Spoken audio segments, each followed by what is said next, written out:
In the wake of the devastating California wildfires, a war of words between Governor Gavin Newsom and CEO of X, Elon Musk, is now heating up. Newsom is accusing Musk of encouraging looting with a misleading claim about the fires.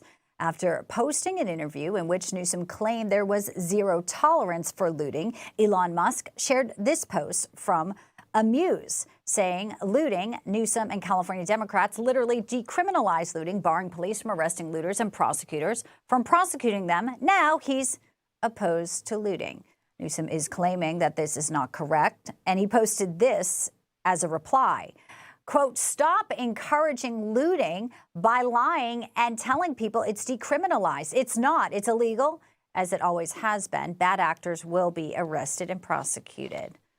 All right, let's talk about this and the people who were shoplifting in Los Angeles for a long time with no penalties.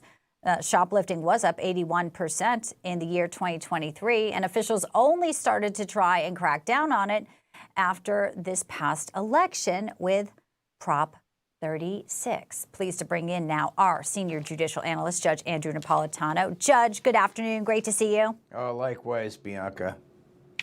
I think what Musk is alluding to is the fact that for so long, anyone could steal up to $950 in shoplifting. Yes, recently it's been changed, but a lot of the people being arrested now are saying, wait, what? Now it's a felony? Because for a long time, we saw flash mobs going into the Grove, going into all these high-end stores, and they took whatever they want for so long. So it was sort of perhaps a free-for-all.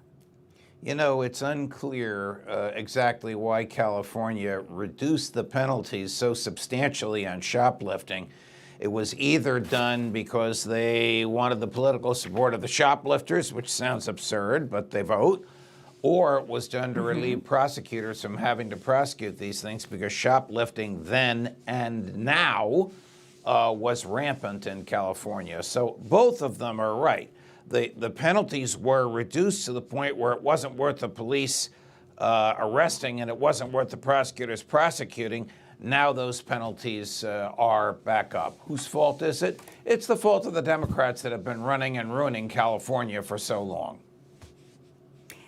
Certainly now, and obviously DA Hochman trying to get ahead of it. They're going to have a news conference later to announce the charges, obviously to try and de-incentivize anyone for going out there. A man was arrested wearing a firefighter's jacket, but they're saying he was looting as well. So disgraceful, allegations against some people out there, Judge. I do want to get your reaction to breaking news. It just came into us minutes ago. Judge Aileen Cannon is now going to allow the release of that first volume of Jack Smith's report. This, of course, as Jack Smith, the former special counsel, resigned over the weekend. What do you make on this? This is in regards to the subversion case because A.G. Garland was not going to publicly release Volume 2. You know, I'm shaking my head because Judge Cannon, who sits in Florida, only has jurisdiction over the Mar-a-Lago case. She does not have jurisdiction over the January 6th case, which is assigned to Judge Chutkan, who sits in D.C. How a Florida judge can purport to tell litigants who are in front of a D.C. judge what those litigants can do is beyond me. There's no reason to release this now unless you want to make the life of the president-elect uncomfortable in the days leading up to his inauguration. The case against him in Florida, gone. The case against him in D.C., gone. Can the AG, can Merrick Garland release these? Only if a judge authorizes it. Well, right now it does look like that Part 2 has not been released yet. But you're right. Why do this in the final days? So many questions, about just even the sentencing and the historic nature of that, which, Donald Trump will take the oath of office now 1 week from now, and history will be made again.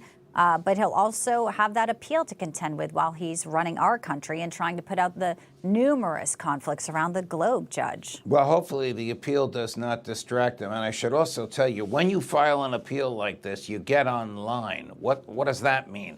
There are years' worth of appeals ahead of you. So what happened to Donald Trump on Friday in a courtroom in New York City will eventually disappear from the public consciousness.